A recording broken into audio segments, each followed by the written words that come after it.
Bonsoir à toutes et à tous et merci de nous rejoindre pour cette édition de ce 21 mai 2026. Au sommet de l'actualité en Afrique, la République démocratique du Congo fait face à une épidémie d'Ebola particulièrement meurtrière tandis que la situation sécuritaire reste fragile dans l'est du pays. En Europe, Air France et Airbus sont condamnés en appel dans l'affaire du crash de vol Rio-Paris.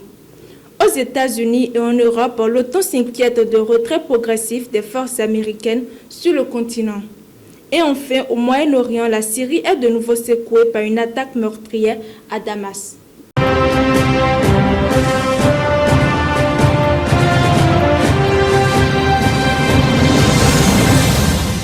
En République démocratique du Congo, le ministre de la Santé a annoncé un bilan alarmant concernant l'épidémie d'Ebola qui sévit dans l'est du pays. Selon les chiffres communiqués sur RFI, on recense environ 159 décès probables et 629 cas suspects. L'épicentre de l'épidémie se situe dans la province de l'Ituri, notamment à Bunia. Les autorités sanitaires indiquent que la situation reste difficile sur le terrain avec une forte pression sur les structures de santé.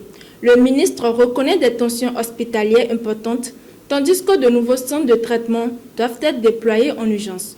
Dans le sud Kivu et le nord Kivu, déjà fragilisés par les conflits armés, de nouveaux cas continuent d'être signalés, compliquant davantage la riposte sanitaire.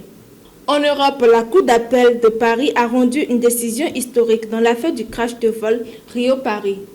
Air France et Airbus ont été condamnés pour homicide involontaire et déclarés responsables de la catastrophe du 1er juillet 2009 qui avait coûté la vie à 228 personnes.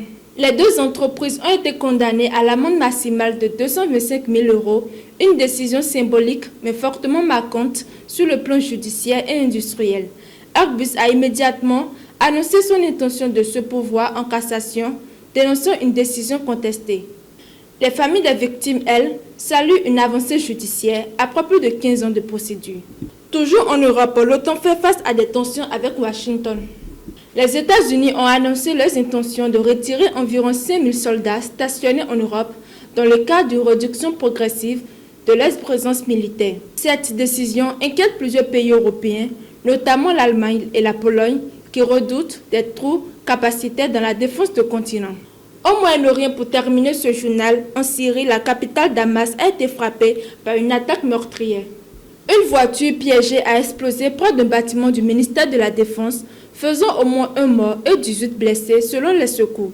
L'explosion est survenue alors que les forces de sécurité tentaient de désamorcer un autre engin explosif dans la zone. L'attaque n'a pas encore été revendiquée, mais les autorités évoquent la possibilité d'une implication de cellules liées au groupe État islamique. Cette nouvelle attaque ravive les inquiétudes sur la stabilité sécuritaire en Syrie, malgré les promesses des nouvelles autorités de stabiliser le pays. Nous sommes à la fin de ce journal. Merci de nous avoir suivis et excellente soirée à tous.